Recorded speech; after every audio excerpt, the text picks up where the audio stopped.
तो कभी कभी मुझे लगता है कि जब ठाकुर जी नंदगाम से बरसाने आते होंगे तो बरसाने में भी सबके केंद्र बिंदु ठाकुर जी हैं। तो जब शाम को लौट करके नंदगाम आते होंगे तो मधुमंगल श्रीदामा तो बरसाने में ही है, मधुमंगल, तनसुखा, मनसुखा, धनसुखा आदि ये सब, इनकी स्थिति और ठाकुर जी की स्थिति में बहुत अंतर होता होगा, क्योंकि जितने भी क्रियाकलाप होते होंगे सब ठाकुर जी के संग ही होते होंगे।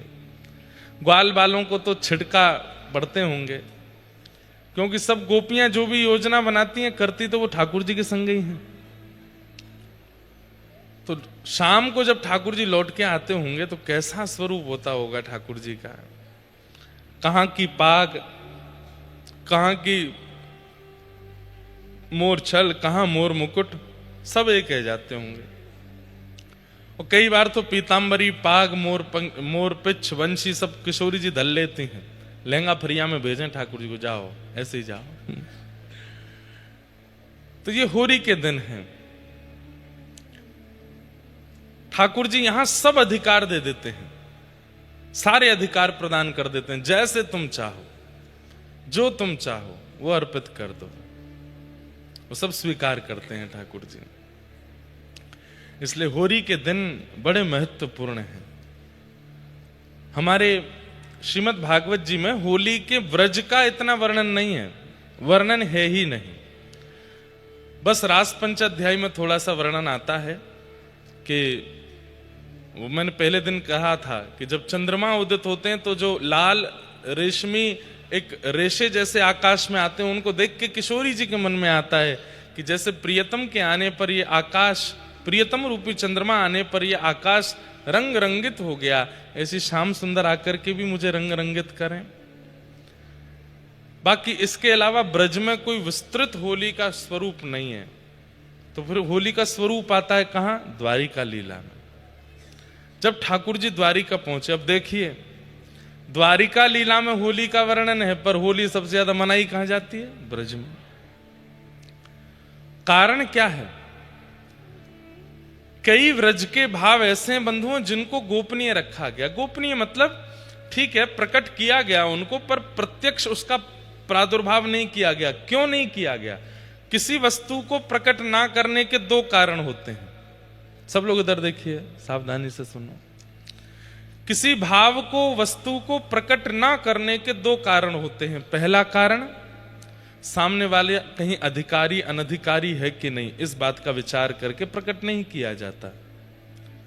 दूसरा, भाव को प्रकट ना करने का कारण कि वो भाव मुझे इतना प्रिय है, मेरे मन को इतना आनंदित कर देता है, मैं इतना भाव विभोर हो जाता हूं उसका चिंतन करके, ये मुझ तक ही रह आए, मैं सबको कैसे बांटूं इसको, ये मुझे सुख दे रहा है, मैं इससे इतना आनंदित हो रहा हूं, मैं सबको कैसे प्रदान करूं। तो कई कई भाव ब्रज के ऐसे हैं जहां शुक्राचार्य जी बोलना तो चाह रहे हैं, पर मन में सोचते हैं कि मैं ही इनको बोलने में इतना आनंदित हो जाता हूं, चिंतन करके इतना डूब जाता हूं, इसका वर्णन कैसे करूंगा मैं। और परीक्षित के पास 7 दिन बचे हैं बस। यदि होली का वर्णन श्री शुक्राचार्य जी करते तो हमें ऐसा लगता है कि परीक्षित की सप्ताह कथा पूरी नहीं हो पाती। इसलिए शुक्राचार्य जी ने ब्रज लीला में उसका संकेत नहीं किया। संकेत कहां किया? द्वारिका लीला में। बोले द्वारिका में होली का पर्व आया और उस पर्व के आते ही ठाकुर जी तो खेल नहीं रहे थे। क्यों? होली देखते ही, रंग देखते ही व्रज की याद आती है। तो ठाकुर जी तो केवल खड़े होकर के यदुवंशियों को मंद मंद मुस्काते निहार रहे थे, बस मंद मंद मुस्का के निहार रहे थे। बोल लाला की मैया की, मैया के लाला की, लाला मैया दोनों की जय। सावधानी से सुनो, क्या बता रहा था मैं? हाँ, तो द्वारिका लीला। तो द्वारिका में ठाकुर जी तो केवल ठाड़े हैं और ठाड़े होकर के केवल देख रहे हैं यदुवंशियों को खेलते हुए। तब रुक्मणी आदि सब सखी, सब पटरानियों के मन में आया कि चलें श्याम सुंदर के पास न रंग लगावें। और जैसे ही जाकर के ठाकुर जी को रंग अंकित किया तो ठाकुर जी बड़े आनंद और भाव से रंग लगवा रहे हैं।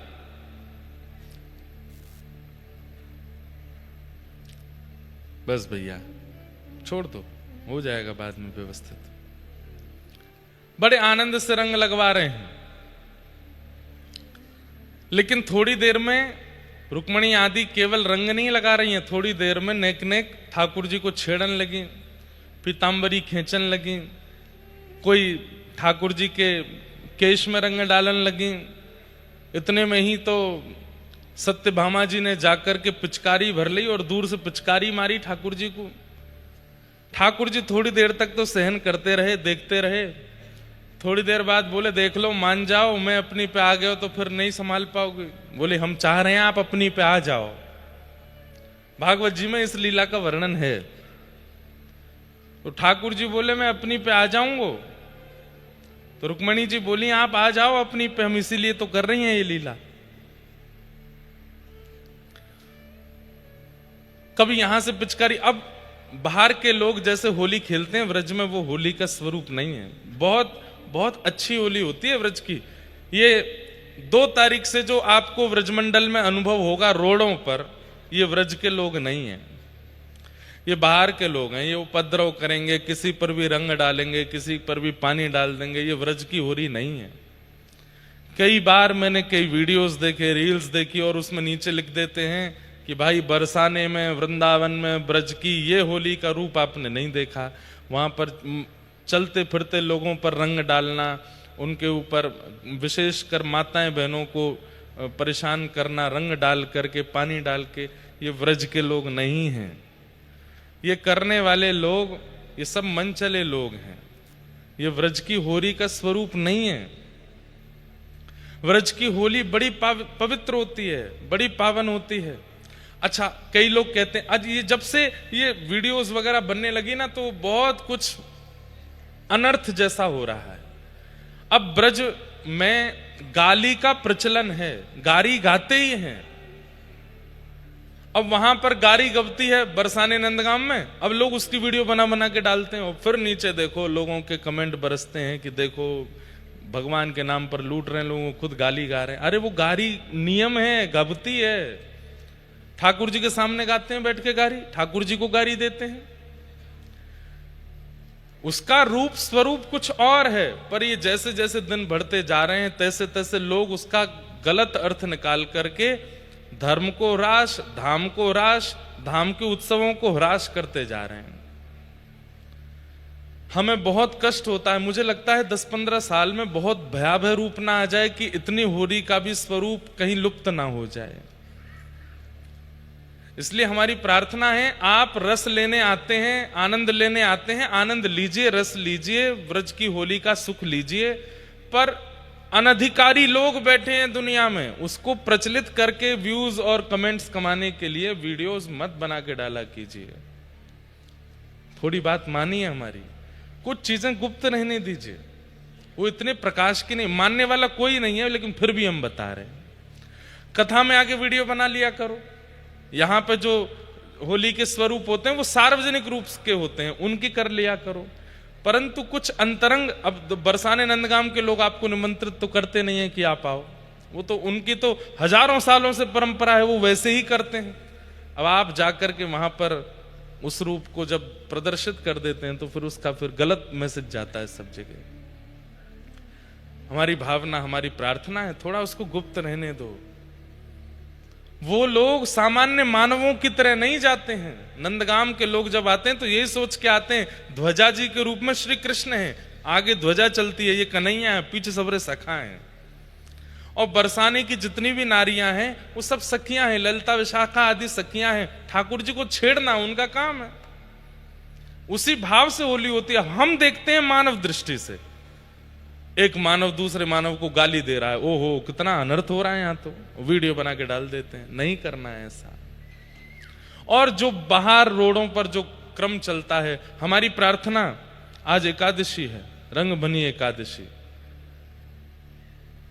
एकादशी के बाद द्वादशी, त्रयोदशी, ये 2 दिन और आप 3 दिन और व्रज में रहिए, पूर्णिमा को तो अपने घर पर ही होली करिए, उस दिन व्रज में नहीं रहिए।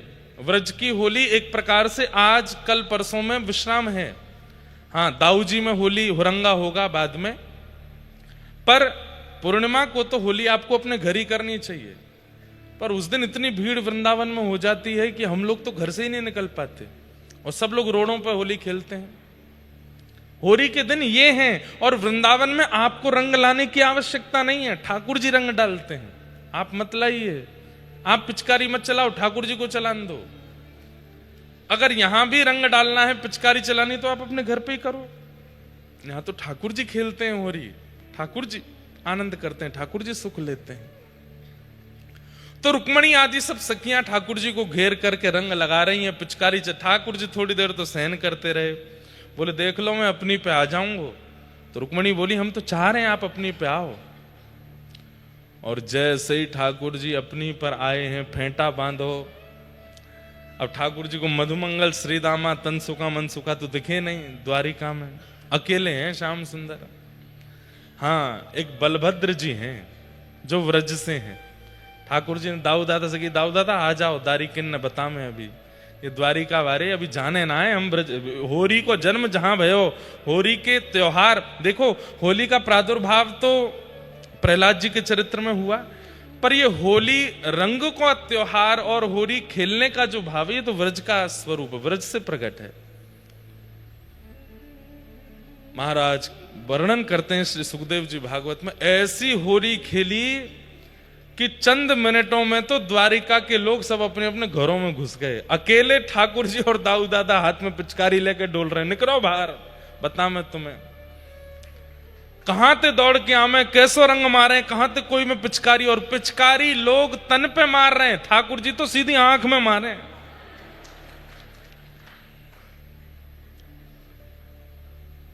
एक वो बड़ा प्रसिद्ध गाते हैं, मुझे स्मृति में नहीं, एक गोपी जाकर के उसकी आंखों में रंग पड़ गया है, तो जाकर के यमुना जी से अपना आंख धोती है, धोते धोते धोते धोते घंटों निकल जाते हैं। तब दूसरी गोपी कहती है, अरे रंग निकर गो, अब कहां धो रही है? तो वो कहे, एरी मेरी वीर मैं कैसे कहूं, कहां बताऊं, कौन सुने, अबीर तो निकल गयो पर अहीर निकरो नहीं, अबीर निकल गो। अच्छा, ठाकुर जी पिचकारी से थोड़ी मार रहे हैं, पिचकारी तो यहां रे, बाकी जाके सामने ठाकुर जी खड़े है जाए, वह ध्यान ही ना रहे कि पिचकारी मारे वारे, वो तो आंखन ने देखते रह जाए, वो तो मुखमंडल देखते रह जाए। ठाकुर जी आंखन से ही ऐसे सहन चला में कि वो भूल जाए भागनो, खड़ो है जाए। ठाकुर जी कहें और नेक सीधो हो, और सीधो है जाए, नेक आंख खोल, और जैसे ही आंख खोले सोई ठाकुर जी पेट में दवा में पिचकारी सीधी आंख में ही मारे। आयो मजा। तो ठाकुर जी पिचकारी तो साधन है, बाकी तो मुख से ही होली खेलें, वो तो नेत्रन से ही वशीकरण करते भाई होली खेलें। शुक्राचार्य जी वर्णन करते हैं कितने इनके कपड़ा फट गए, गहने धुल करके समुद्र में बह गए, और महाराज पूरे द्वारिका में ऐसा उधम मचायो। अब तो सब घबरा रहे हैं, क्यों? ठाकुर जी घर के द्वार खोल खोल के भीतर घुस घुस के होली खेल रहे हैं। खेलोगे होरी मेरे संग? सबने हाथ पांव जोड़े। तो जैसे ठाकुर जी को याद आई बरसाने में मैं जब ऊधम मचाऊं, और जब सखी मुंह को पकड़ लें, तब कहा के हाँ हाँ खाओ पड़ो इन पैया, हाँ हाँ खाओ, हाँ हाँ मतलब कान पकड़ो, हाथ जोड़ो, और हाँ हाँ खाने को मतलब के बहुत दुल्लर तिल्लर है कि क्षमा मांगनो, अरे माफ कर दो मुझे गलती है गई, अरे अब नहीं करूंगो, हाँ हाँ खाओ, और परो इन पैया, किशोरी जी के चरणों में सिर झुकाओ, तब छोड़ेंगी आपको। तो आज ठाकुर जी भी सब रुक्मणी आदि पटरानियों से कह रहे हैं हाँ हाँ खाओ पड़ो मोरी पैया। सबरी सखियां हाँ हाँ खा रही हैं, चरणन में गिर रही हैं। तब जाकर के ठाकुर जी बोले, लो पिचकारी अब आप लोग खेलो, हमें तो नेक रंग दिखानो।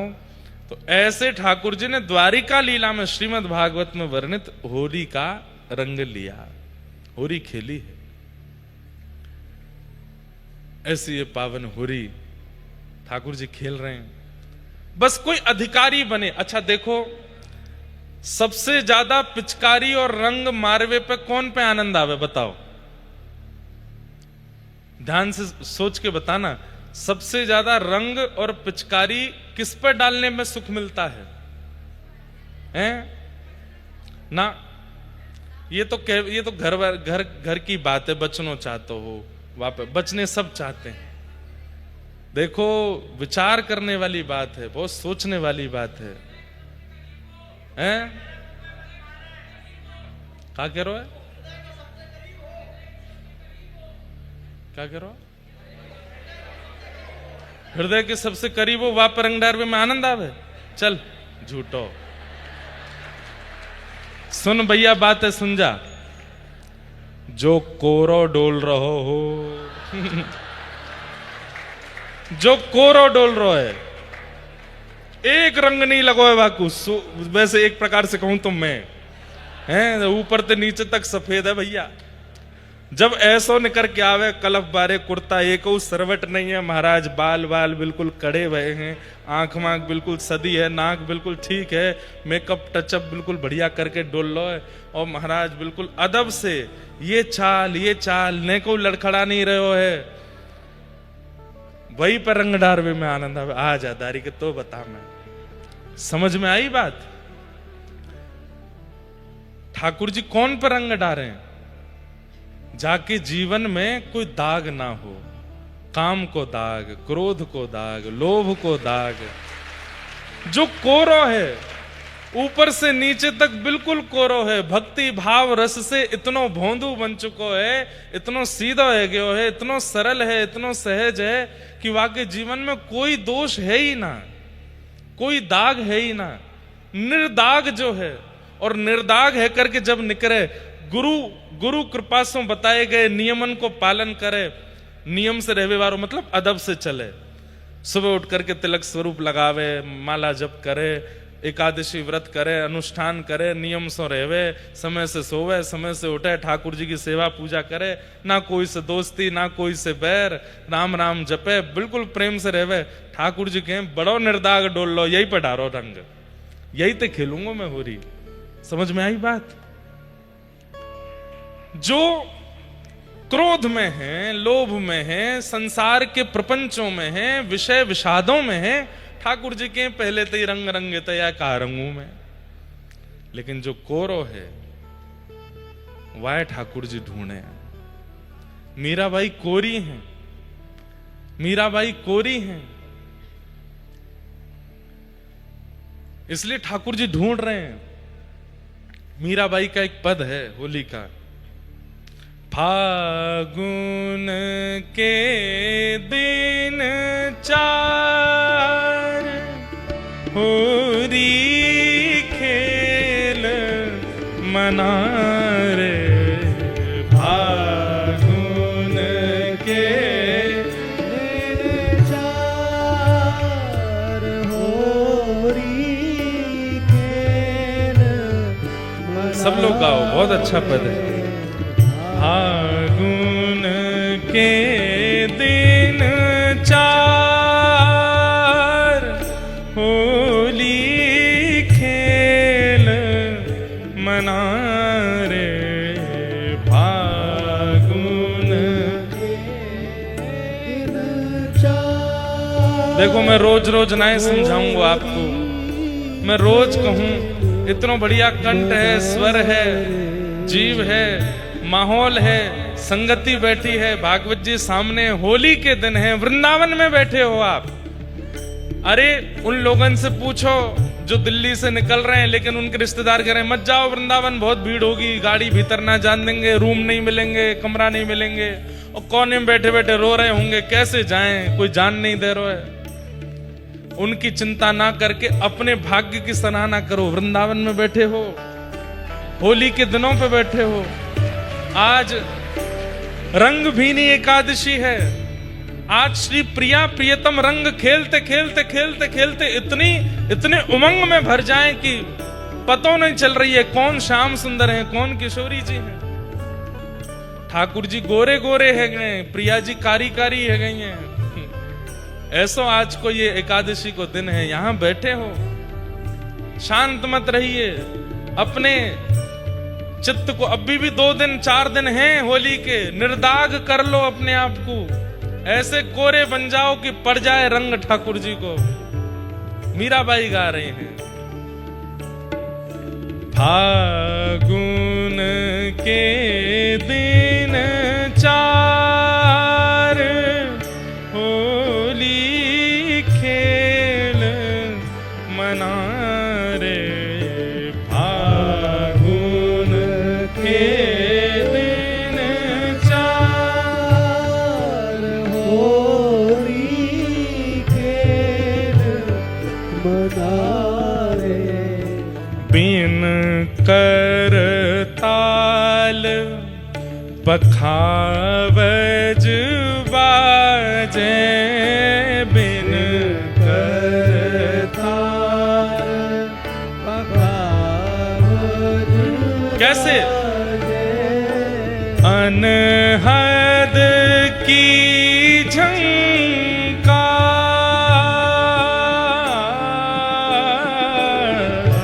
अनहद की झंकार,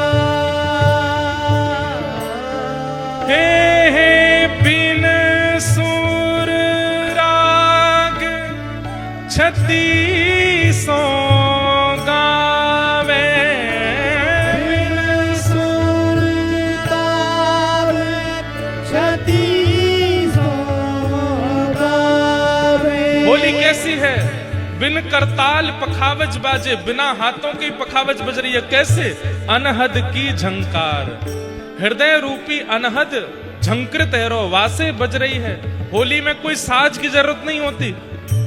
रंग रंगित व्यक्ति को देखो बिना साज की झूम झूम के नाच रहे है वृंदावन की गली में, रोडन पे। कोई ताल तो बज नहीं रही, फिर कैसे नाच रहे हो? बोले अनहद झंकार रोए वाको। बिन सुर राग 36 गावे, बिन सुर ताल 36 गावे। रोम रोम रंग सार होली खेल मना रे, फागुन के दिन 4 होली खेल मना रे, फागुन के दिन 4 होली खेल मना रे, फागुन के दिन 4 होली खेल मना रे, उड़त गुलाल लाल भय बादल, उड़त गुलाल लाल भये बादल, उड़त गुलाल लाल भय बादल, उड़त गुलाल लाल भये बादल, बरसत रंग अपार, बरसत रंग अपार।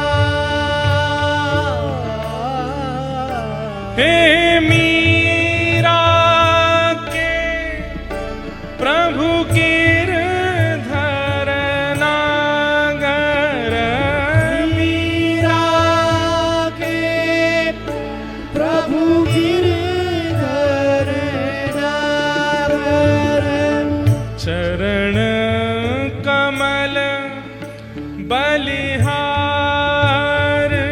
होली खेल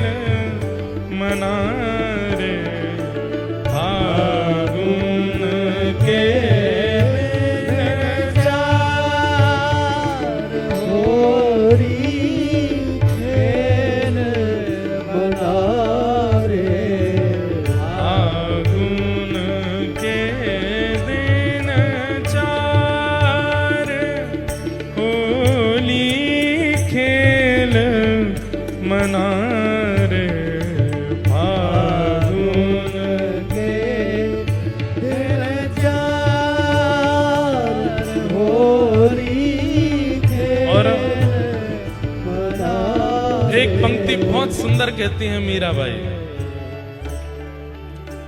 ओ शील संतोष की केसर घोरी, शील संतोष की केसर घोरी प्रेम प्रीत पिचकार,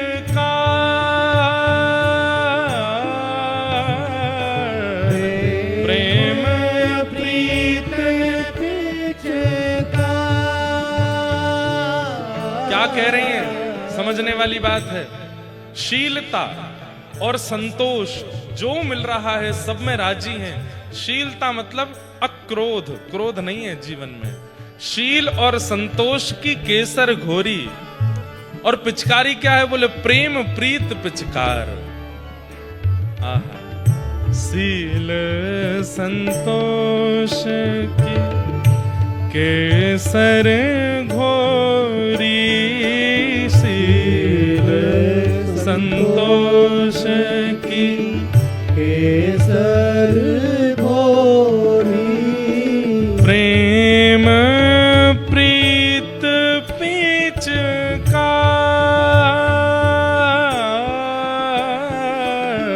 प्रेम प्रीत पिचकार।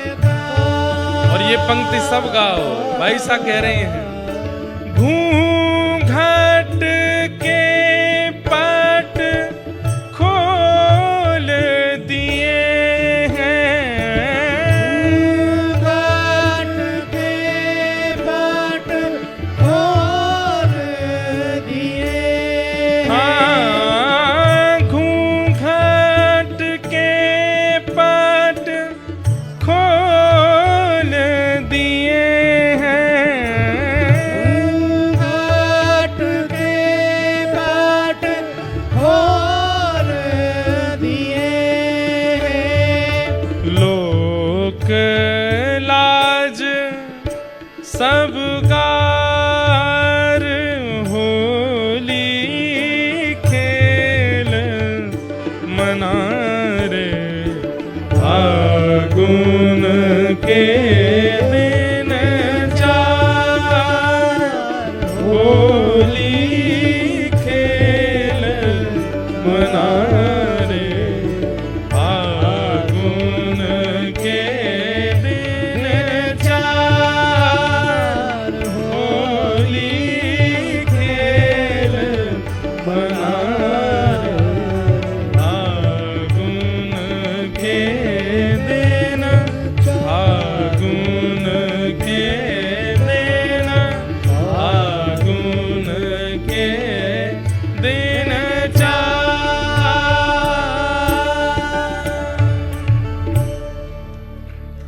शील संतोष की केसर घोरी, शील संतोष की केसर घोरी प्रेम प्रीत पिचकार, प्रेम प्रीत पिचकार। कैसी कोरी है मीराबाई, क्यों ना पड़े इन पर रंग। कितने सुंदर भाव हैं। कोई बाल्टी में तेसु को रंग या कछु ऐसे ही रंग मिलाए के नहीं डाल रही हैं ठाकुर जी पे। शील संतोष की केसर घोरी प्रेम प्रीत पिचकार। जब ऐसे भाव कहकर के मीराबाई खड़ी भई हैं, तब ठाकुर जी से कह रही हैं घूंघट के पट खोल दिए। घूंघट क्या है? संसार के सारे बंधन। घूंघट क्या है? जिससे व्यक्ति प्रदर्शित ना होता हो, व्यक्ति दिखता ना हो, वो घूंघट है। घूंघट के पट खोल दिए हैं मतलब संसार के जितने बंधन हैं, जो कोई भी बंधन आपसे मिलने में बाधा बन रहे हैं, घूंघट के पट खोल दिए हैं। घूंघट के पट खोल दिए सब डार होरी खेल मनारे फागुन के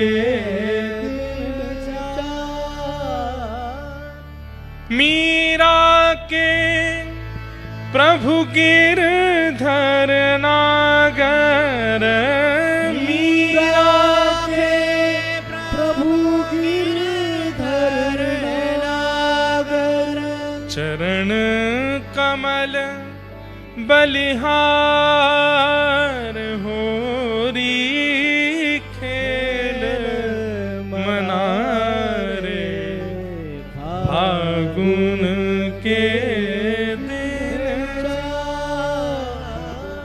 तो ऐसे बन के रहो कि ठाकुर जी को रंग डारवे को मन होए, स्वयं ही संसार के रंग में रंगित हो, तो फिर कहां से रंग डारें ठाकुर जी। एक प्रकार से होली ही ऐसो पर्व है जहां सो कृष्ण भक्ति प्रजायते। ठाकुर जी की भक्ति प्रकट होनी होगी तो इन 40 दिनान में है जाएगी। रंग डार दें बस ठाकुर जी।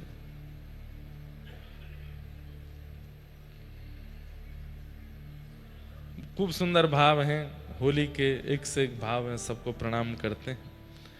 कथा में प्रवेश करते हैं। नंदस्त्वात्मज उत्पन्ने जाताह्लादो महामना आहूय विप्रान् वेदज्ञान स्नातः सुचिरलंकृतः वाचयित्वा स्वस्तेनं जातकर्मात्मजस्य वै कारयामास विधिवत पितृदेवार्चनम तथा। नंद जी के घर लाला भयो है और नंदस्त्वात्मज उत्पन्ने जाता ह्लादो महामनाः। बहुत सुंदर बात। नंद बाबा के चित्त में अत्यंत आह्लाद उत्पन्न हुआ। वास्तव में श्री कृष्ण का प्रादुर्भाव चित्त में ही होता है। अत्यंत प्रसन्नता, अत्यंत आह्लाद। अत्यंत आह्लाद किसको कहते हैं? जो व्यवस्थाओं से आपको प्रसन्न करते हैं वो संसारी विषय है, और जो बिना व्यवस्था के भी आपको प्रसन्न कर दे वो आह्लाद है। अभी आप लोग जमीन पे बैठे हो, पीछे कोई सपोर्ट नहीं है, इतने बढ़िया कोई गद्दे नहीं है, सामान्य सी व्यवस्था है, सामने जालियां लग रही हैं, कभी कभी ऐसा लगता है जेल में बैठे हैं क्या। और कई लोग तो ऐसे पकड़ के कथा सुनते हैं, कैदी, उम्र कैद है गई है, हो ही गई है। ठाकुर जी ने अपनी भक्ति में उम्र कैद कर दिया हमको। तो क्या बता रहा था मैं? आह्लाद। तो अभी आप लोगों की जो व्यवस्था है, शरीर की ये मांग नहीं है। शरीर तो इससे बहुत कुछ अच्छा मांगता है, पर कथा में जब आप लोग बैठते हैं तो उस समय जो आपकी शारीरिक स्थिति है वो अति व्यवस्थित नहीं है, लेकिन फिर भी आप इतने प्रसन्न हो, फिर भी आप इतने आनंदित हो। कई लोगों के नेत्र सजल होते रहते हैं, कई लोग नेत्र बंद करके एक टक 4 घंटे ऐसी कथा सुनते रहते हैं, कई लोग इतने व्याकुल स्थिति में रहते हैं। इस समय अव्यवस्था में जो आपको प्रसन्नता हो रही है, यही श्री कृष्ण है, यही श्याम सुंदर हैं। आप लोग क्यों ऐसा सोचते हैं कि श्याम सुंदर सामने आएंगे तो ही मानेंगे कि ये श्याम सुंदर का दर्शन है? नहीं, आप ये क्यों नहीं मानते? ऐसे किसी विवाह में नहीं बैठ सकते आप, ऐसे किसी के घर के जन्मोत्सव में नहीं बैठ सकते, ऐसे किसी के एनिवर्सरी पार्टी में नहीं बैठ सकते, ऐसे किसी भी सांसारिक लोक रंजन में आप नहीं बैठ सकते। लेकिन कथा में आप इतनी देर बैठ करके बिल्कुल अव्यवस्था में भी इतने प्रसन्न चित्त हो, इतना सुख आपको चित्त को मिल रहा है। ये कृष्ण नहीं है तो क्या है? ये कृष्ण ही तो है।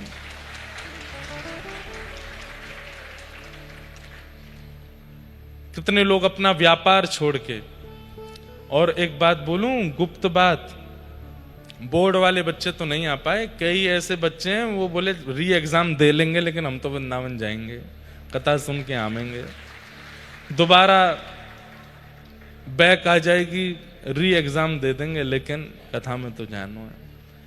कितने लोग ऐसे भी आए हैं। तो इतनी सारी अव्यवस्थाओं में भी आपकी प्रसन्नता, ये कैसे हो सकती है? संसार में तो हम सुखी तभी होते हैं जब हमारी व्यवस्था अच्छी हो। अव्यवस्था में हम सुखी नहीं रह सकते। लेकिन यहां आप सुखी हो, ये सुख नहीं है, ये आह्लाद है, और यही श्री कृष्ण है। ये जो आपको 3 घंटे अनुभव होता है, ये जिस दिन 365 दिन होने लग जाएगा, उसी दिन आप में से कोई एक भक्त बन जाएगा जिसको श्याम सुंदर का प्रत्यक्ष साक्षात्कार है। मीराबाई को यह सुख, जो सुख आपको 3 घंटे अनुभव होता है, 2.5 घंटे अनुभव होता है, 4 घंटे अनुभव होता है, मीराबाई को सोते चलते फिरते उठते बैठते खाते पीते हर समय यह सुख अनुभव होता है। अभी कथा कान सुनते हैं, अभी कथा चित्त सुनता है। एक स्थिति हो जाएगी कि रोम रोम और प्रत्येक अंग से यही भाव प्रकट होता रहता है।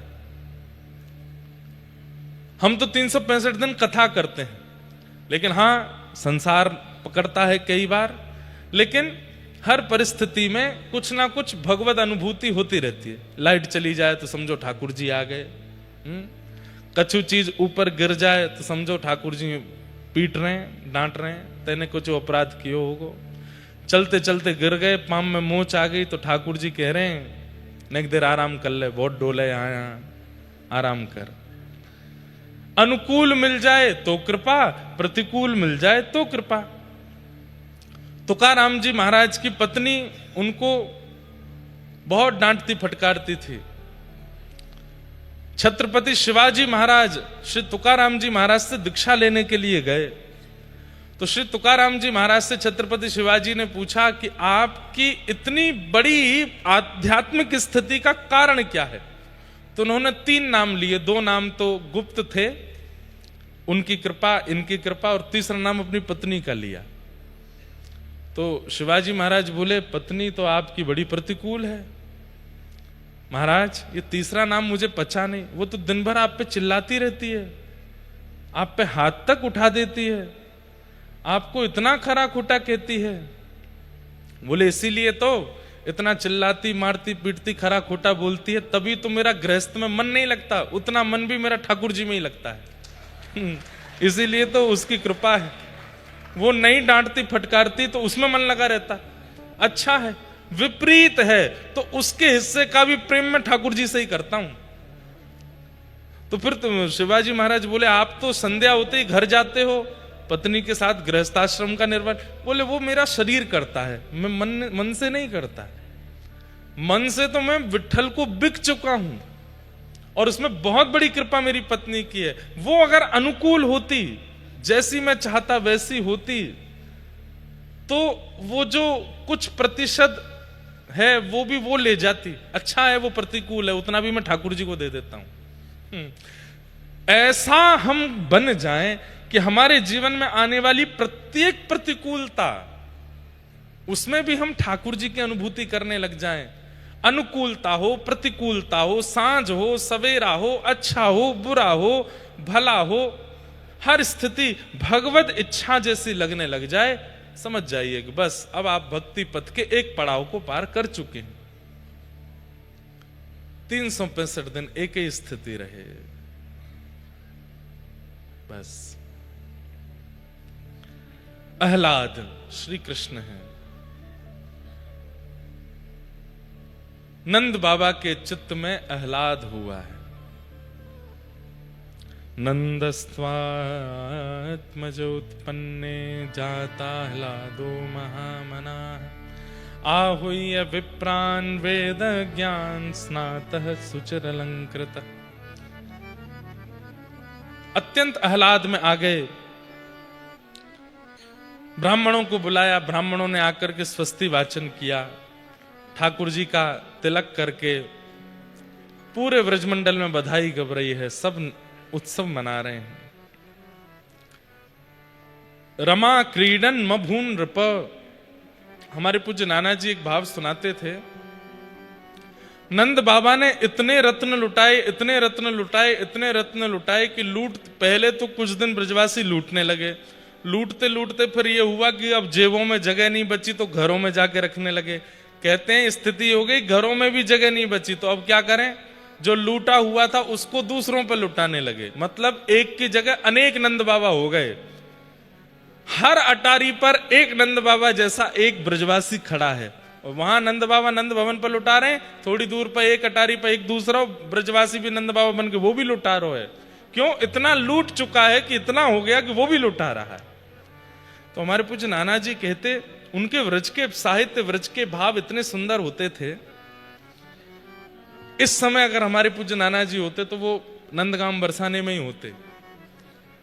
85 की उम्र तक हमारे नाना जी ने एक बार भी नंदगांव बरसाने की होली नहीं छोड़ी। दुनिया के लोग वहां लठमार देखने जाते हैं, गाली सुनने जाते हैं, जो भी करने, हमारे नाना जी समाज सुनने जाते, समाज में गाते थे बैठ के। ऊपर समाज होती थी और समाज में एक पक्ष दो पक्ष आमने सामने बैठ करके हेरी है हो कर करके गाते थे। उसमें बैठ के नाना जी हमारे उसका रस लेते और रोते रहते। नंदगांव में श्री ठाकुर जी मंदिर से बाहर निकल के विराजते हैं होली के दिनों में, और फिर उनके सामने होली खेलते खेलते फिर वो नीचे गांव में आती है और लठ मार का रूप धारण होता है। हमारे नाना जी हर वर्ष जाते थे। ठाकुर जी के सखाई थे वो, कोई ऐसे अद्भुत भाव थे उनके। तो वे कह रहे हैं, लाला ये रमा क्रीडन मभून नृप को मतलब कहा है। मैंने कहा मतलब है नाना जी? बोले या को मतलब है कि लक्ष्मी नृत्य कर रही है ब्रजमंडल में। मैंने कहा अच्छा कैसे?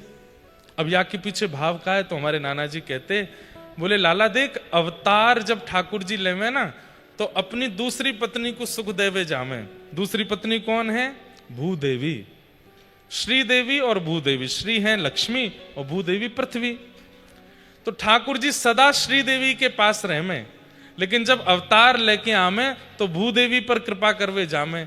लेकिन याबार श्री कृष्ण इतने सुंदर इतने मनोहर बन के आए कि लक्ष्मी बोली, ऐसे सुंदर श्याम सुंदर को स्पर्श या भूदेवी को मिलेगो तो वाके चित्त में ईर्ष्या आ गई, न प्रतिस्पर्धा आ गई। मैं ऐसा कहा करूं कि ये स्पर्श भूदेवी को नहीं मिले, मुंह को ही मिल जाए।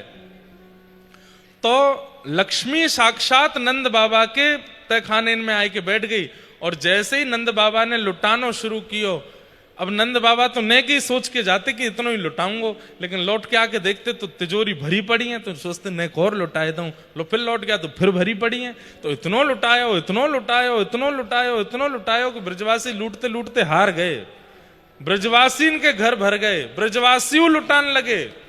एक स्थिति ऐसी आई कि अब लूटवे वारे नहीं बचे, सब लुटावे को खड़े हैं। जो नीचे खड़े हैं वो सब भी अपनी अटारीन पे पहुंच गए, क्योंकि उन पे भी इतने सामान है लुटावे को। तब स्थिति क्या हुई? बोले लुटाते लुटाते रत्न जवाहरात आदि आदि सब सामग्रियां व्रजमंडल की रज में मंडित हो गईं। जय हो। आज श्रीमद् भागवत के मर्मज्ञ एवं ब्रज के अनेक विद्यार्थियों के और हमारे भी गुरुदेव श्री नेत्रपाल शास्त्री गुरु जी पधारे हैं। आपको बारंबार प्रणाम, बारंबार वंदन। जय।